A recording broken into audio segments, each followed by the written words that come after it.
아이가 자라매 하루는 추수꾼들에게 나가서 그의 아버지에게 이르렀더니 그의 아버지에게 이르되 내 머리야 내 머리야 하는지라 그의 아버지가 사환에게 말하여 그의 어머니에게로 데려가라 하매 곧 어머니에게로 데려갔더니 낮까지 어머니의 무릎에 앉아 있다가 죽은지라.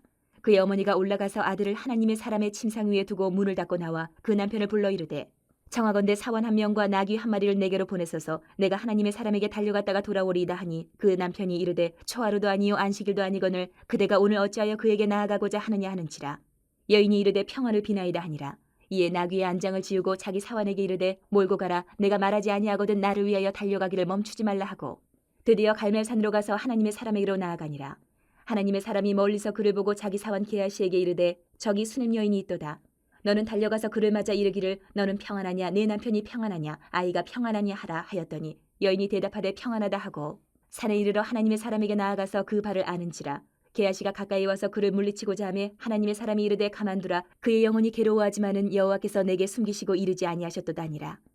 여인이 이르되 내가 내 주께 아들을 구하더이까 나를 속이지 말라고 내가 말하지 아니하더이까 하니 엘리사가 게하시에게 이르되 내 허리를 묶고 내 지팡이를 손에 들고 가라. 사람을 만나거든 인사하지 말며 사람이 내게 인사할지라도 대답하지 말고 내 지팡이를 그 아이 얼굴에 놓으라 하는지라. 아이의 어머니가 이르되 여호와께서 살아계심과 당신의 영혼이 살아계심을 두고 맹세하노니 내가 당신을 떠나지 아니하리이다. 엘리사가 이에 일어나 여인을 따라가니라. 게하시가 그들보다 앞서가서 지팡이를 그 아이의 얼굴에 놓았으나 소리도 없고 듣지도 아니하는지라. 돌아와서 엘리사를 맞아 그에게 말하여 아이가 깨지 아니하였나이다 하니라. 엘리사가 집에 들어가 보니 아이가 죽었는데 자기의 침상에 눕혔는지라. 들어가서는 문을 닫으니 두 사람뿐이라. 엘리사가 여호와께 기도하고 아이 위에 올라 엎드려 자기 입을 그의 입에 자기 눈을 그의 눈에 자기 손을 그의 손에 대고 그의 몸에 엎드리니 아이의 살이 차차 따뜻하더라. 엘리사가 내려서 집안에서 한 번 이리저리 다니고 다시 아이 위에 올라 엎드리니 아이가 7번 재채기하고 눈을 뜨는지라. 엘리사가 게하시를 불러 저 수냄 여인을 불러오라 하니 곧 부르매 여인이 들어가니 엘리사가 이르되 내 아들을 데리고 가라 하니라. 여인이 들어가서 엘리사의 발 앞에서 땅에 엎드려 절하고 아들을 안고 나가니라. 문제가 없이 살아가는 인생은 단 한 명도 없습니다.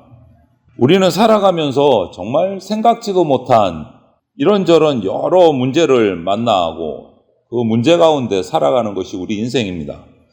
그럴 때 그 문제 앞에서 어떻게 해야 할까?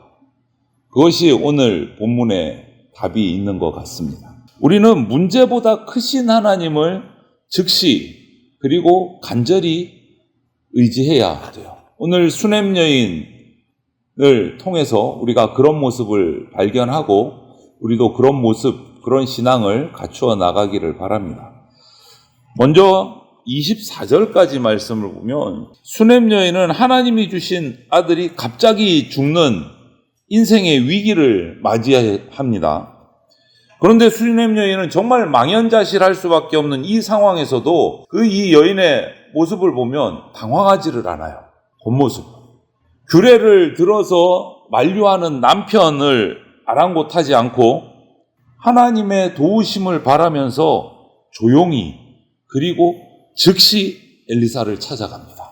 우리는 삶의 정말 급박한 문제 앞에서 다른 방법을 찾기보다 먼저 하나님의 도우심을 바라야 됩니다. 하나님을 믿는 우리에게도 아픔, 위기 결코 비켜가지 않습니다. 하나님 믿는 성도에게도 인생 가운데는 위기도 닥쳐오고 아픔도 닥쳐오고 생각지도 못한 문제들이 닥쳐옵니다. 그런데 우리는 신앙을 가지고 있어요. 신앙이라는 것은 단순히 그냥 내게 닥쳐온 어떤 삶의 이런저런 문제들을 해결하는 수단이 신앙이 아닙니다. 우리는 그런 식으로 생각하고 있는 경우들이 종종 있어요. 나는 신앙인이니까 문제가 닥쳐오면 그냥 하나님이 해결해 주시겠지. 그게 신앙이 아니에요. 신앙은 모든 문제를 해결할 수 있는 하나님을 의지하는 게 신앙이에요. 하나님을 의지하는 게 신앙이에요. 이해되지 않는 문제를 만나거나 절박한 어떤 위기가 내게 닥쳐왔을 때 그런 문제에 내 마음이 빼앗기지 않도록 마음을 잘 지켜야 됩니다. 우리는 문제의 마음을 빼앗기면 안 돼요. 다른 사람이 진짜 해결자 될 수 없다. 똑같은 죄인이다. 이것을 인식을 하고 우리는 문제 앞에서 문제에 빠지지 말고 그 모든 문제를 해결하실 수 있는 나의 창조주이신 하나님 앞에 나가야 돼요. 즉시. 오늘 수냄 여인이 그리했어요. 당황하지도 않고 주변에 남편까지도 만류함에도 불구하고 아랑곳하지 않고 즉시 하나님 앞에 나갑니다. 그것이 신앙인의 제대로 된 모습이다. 다시 한번 말씀드립니다. 신앙이란 나의 문제를 넉넉하게 해결하실 수 있는 창조주 하나님을 의지하는 게 신앙입니다. 그래서 오늘 우리가 점검해야 돼요. 나는 문제 앞에서 내 마음이 제일 먼저 어디로 향하고 있는가? 어떤 사람, 어떤 권력, 어디 딴 데 향하고 있지 않은가? 점검해 봐야 돼요. 이 수냄여인처럼 우리는 하나님 앞에 즉시 나가야 돼요. 우리에게 기도, 우리 성도에게 기도라는 것은요, 하다 안 되면 마지막에 하는 최후의 수단이 아니에요. 성도에게 기도는 가장 먼저 해야 할 일입니다. 딴 거 다 해보고 도무지 안 되면 기도해야지, 이게 아니에요. 우리 개인의 문제와 우리 교회의 신앙 공동체와 나라의 문제 앞에서도 우리는 즉각적으로 기도를 먼저 하는 그러한 태도를 갖춰야 됩니다. 오늘 수냄 여인이 그런 모습을 보여줘요. 즉각 하나님의 종을 찾아서 나섭니다. 하나님께 간구하기 위해서 즉각. 그리고 25절부터 보면 그의 모습은 간절한 기도의 모습이었어요. 수냄 여인. 엘리사를 찾아갑니다. 엘리사의 사환 게하시가 너무 급하게 찾아오니까 만류하려고 하는데 그것조차도 뿌리치고 하나님의 사람인 엘리사에게 곧장 찾아 나갑니다. 그리고 그의 발을 붙들고 자신의 마음을 쏟아놓고 간절하게 붙들어요. 여인은 엘리사가 함께 가서 자신의 문제를 직접 해결해 줄 것을 간절히 요청을 해요. 우리는 삶의 여러 가지 절박한 문제, 고통 앞에서 정말 간절한 마음으로, 간절한 믿음으로 하나님의 도우심을 바라야 됩니다. 기도 한 번 해가지고 해주시면 좋고 안 해주시면 그만이고 이런 기도가 아니라는 거예요. 이런 기도는 아니라. 우리는 하나님의 자녀로 부름받은 자이기 때문에 하나님 앞에 나가서 아뢰올 수 있는 길이 열려져 있어요. 그리고 우리가 그렇게 간절히 기도할 때 하나님은 우리의 문제를 받아주시고 응답해 주시는 분이 하나님이세요. 우리는 구하고 하나님은 응답해 주시는 분이세요. 그래서 우리는 기도를 통해서 하나님 앞에 나를 창조하시고 나를 인도하시는 주권자이신 하나님 앞에 도움을 간절히 바라야 되는 거예요. 오늘 수냄 여인이 그런 모습을 보여주고 있어요. 즉시 간절히 기도하고 있어요. 여러분, 문제를 가지고 하나님 앞에 나가십시오. 하나님만이 모든 문제를 해결하실 수 있는 분이십니다. 그래서 하나님 앞에 나가서 우리의 한계를 고백하고 우리 인생의 무능력함을 고백하고 죄를 자복하고 간절히 하나님 앞에 기도해야 됩니다. 전능하신 하나님이 그때 우리에게 응답해 주시는 거예요. 보십시오. 수냄 여인이 이렇게 즉시 간절히 기도했을 때 어떤 결과가 나타납니까? 오늘 31절부터 37절을 보면 생명을 주시는 하나님의 능력이 나타나요. 그런 즉시 간절한 기도 앞에 엘리사의 명령에 따라 엘리사의 사환인 게하시가 먼저 출발해서 지팡이를 아이의 얼굴에 놓았습니다. 아무런 반응이 나타나지 않았어요.